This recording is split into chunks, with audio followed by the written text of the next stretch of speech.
Dar es Salaam ambapo juhudi za kukabiliana na ugonjwa wa mabusha zinaendelea kuimarika baada ya mamlaka za afya kuwafikia wagonjwa 165 katika halmashauri zote 5 za jiji la Dar es Salaam, ambapo wagonjwa 127 wamethibitika kuwa na ugonjwa huo. Egbert Alfred Jr. ana ripoti zaidi. Takwimu mpya zinaonyesha mwitikio chanya wa wananchi katika zoezi la uchunguzi na matibabu ya ugonjwa wa mabusha, ugonjwa ambao umekuwa ukiathiri zaidi wanaume katika maeneo mbalimbali ya Dar es Salaam. Mwitikio huu ni mkubwa sana. Tumepata bahati hata kuwa na wagonjwa wengine ambao wametoka katika mikoa ya jirani.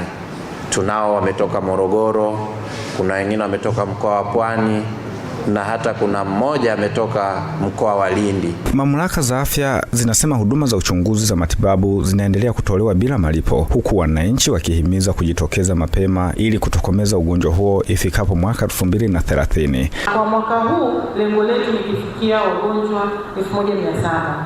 Lakini kama tukiweza kupata wagonjwa zaidi tutaendelea mpaka hapo. Kwa tutaendelea kupunguza idadi ya wagonjwa mpaka wale waliokuwa wamepata ambao ni takriban 19 wakapata huduma ya upasuaji ifikapo 2030. Sambamba na juhudi hizo, elimu kwa jamii inaendelea kutolewa ili kuondoa hofu na unyanyapaa kwa ugonjwa wa mabusha, huku wananchi wakihamasishwa zaidi kushiriki kikamilifu katika zoezi hilo. Mimi naona serikali imefanya vizuri kusaidia watu kama afumi. Kikubwa ninachoshauri, naona kwamba wajitokeze kwenda kufanya matibabu, maana kukaa na ugonjwa, kujificha na ugonjwa inakuwa sio vizuri, mwisho wa siku inakuwa inaleta effect kubwa. Ninawashauri kwamba watoe hofu, kwa sababu ni matibabu ya kawaida na ile hali inaweza kumkuta binadamu yoyote yule. Umeona, kama imekukuta basi usiogope kwenda kuondokana na hiyo hali, kwa sababu kwanza kuna namna ambayo inakufezesha, unaona, inakutia kama inakuaibisha.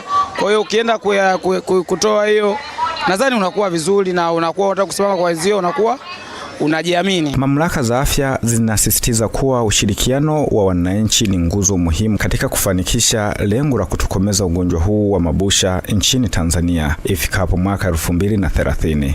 Egbert Alfred Jr., EATV, Dar es Salaam.